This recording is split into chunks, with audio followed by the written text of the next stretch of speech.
4G BSNL வந்து இந்த வருஷம் எப்படி 4G வெளியிட்டுருவாங்க அப்படின்னு நம்மளை எதிர்பார்த்துட்டு இருந்தோம்.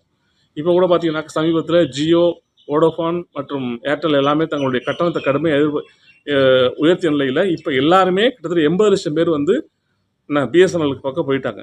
இதாக இருக்காங்க, இம்போர்ட் பண்ணியிருக்காங்க.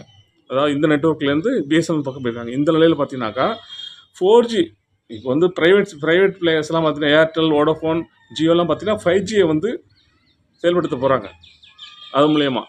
ஆனால் இன்னும் பிஎஸ்என்எலுக்கு 4G கூட வரல.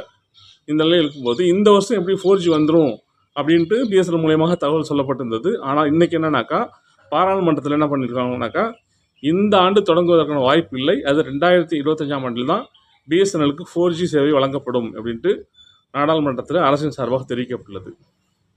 இது எதை காட்டுது?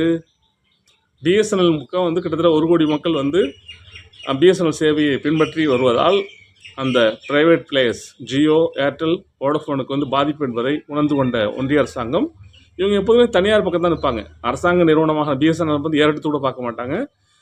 அந்த பிஎஸ்என்எலுடைய வளர்ச்சியை தடுக்கும் விதமாக இப்போ இந்த வருஷத்துக்கு 4G சேவை அறிமுகப்படுத்தப்பட மாட்டாது, 2025 சான்ஸ் இருக்குது அப்படின்னு சொல்லியிருக்காங்க. இது திட்டமிட்ட ஒரு அரசாங்கத்தினுடைய செயல் தான், வேறு ஒன்றும் இல்லை. அதுக்கப்புறம் பார்த்தீங்கன்னாக்கா நம்ம சுதா கொங்கரான்னு ஒரு தமிழ் இயக்குனர் இருக்காங்க. சூரரை போன்ற படங்களாக இயக்கியிருக்காங்க. அவங்க என்ன சொல்லியிருந்தாங்கன்னாக்கா சாவர்கர் பெண் கல்விக்காக பாடுபட்டார் அப்படின்னு ஒரு பேட்டி கொடுத்துருந்தாங்க. இதை பார்த்து கடுமையான விமர்சனம், மக்கள்லாம் கல்வி ஊற்ற ஆரம்பிச்சிட்டாங்க. என்ன இது, என்னது புது வரலாற்றை மறைச்சி உண்மைக்கு புறம்லாம் ரொம்ப பேசிட்டு அப்படின்னு சொன்னோடனே இப்போ என்ன பண்ணியிருக்காங்கன்னாக்கா சுதா கொங்கரா விளக்கம் வச்சுருக்காங்க.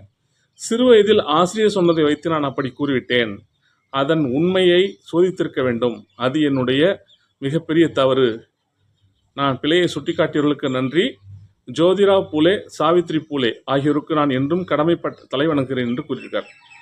ஆக்சுவலாக பார்த்தீங்கன்னாக்கா அவர் சொன்ன கதையெல்லாம் பார்த்தீங்கன்னா ஜோதிராவ் பூலே, சாவித்ரிபாய் பூலே அவங்க சம்மந்தப்பட்ட விஷயத்தை வந்து அப்படியே சாவர்கருடைய வாழ்க்கையில் நடந்தால் ஒரு படத்தை ஓட்டிட்டாங்க. அதை மக்கள் எல்லாம் கடுமையான விமர்சனம் பண்ணோன்னே இப்போ அவங்க பின்வாங்கியிருக்காங்க. அதுக்கப்புறம் பார்த்தீங்கன்னாக்கா ஊழல்களின் தலைவன் என்று நம்ம சரத்பவார் இருக்கார், என்சிபி தலைவர் சரத்பவார் இருக்கார்ல, அவரை வந்து நம்ம அமித்ஷா வந்து விமர்சனம் பண்ணியிருக்காரு.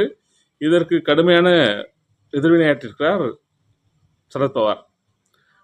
குஜராத்திலிருந்து நீதிமன்றத்தால் வெளியேற்றப்பட்டவர் அமித்ஷா. அவர் அடுத்தவர்களை விமர்சிப்பது வேடிக்கையாக உள்ளது. அமித்ஷா போன்றவர்கள் நாட்டை தவறான பாதைக்கு அழைத்து செல்வதை அரசியல் ரீதியில் தடுத்து நிறுத்துவோம் என்று எச்சரித்துள்ளார். கடுமையாக பேசியிருக்காரு. குஜராத் மாநிலத்திலிருந்து வெளியேறணும் நீதிமன்றங்களால் வெளியேற்றப்பட்டவர் தான் இந்த அமித்ஷா. அவர் வந்து அடுத்தவர்களை பார்த்து கிண்டல் பண்ணுறது, விமர்சிப்பதெல்லாம் ரொம்ப வேதனையாக இருக்குது. ஏன்னா அவர் வந்து நாட்டை தவறான, அவரை போன்றவர்கள் நாட்டை தவறான பாதைக்கு அழைத்து செல்வார், அதை அரசியலை தடுத்து நிறுத்தணும்னு சரத்பவார் கூறியிருக்கார். சரத்பவார் வந்து ஊழல்வாதிகளின் தலைவன் அப்படின்ட்டு இந்த அமித்ஷா விமர்சித்து செஞ்சுருக்கார். ஓகேயா? இந்த வீடியோ உங்களுக்கு பிடிச்சிருக்குன்னு நினைக்கிறேன். இந்த வீடியோ லைக் பண்ணுங்கள், கமெண்ட் பண்ணுங்கள், ஷேர் பண்ணுங்கள். NSDC தமிழ் யூடியூப் சேனலை சப்ஸ்கிரைப் பண்ண மறக்காதீங்க. தேங்க்ஸ் ஃபார் வாட்சிங்.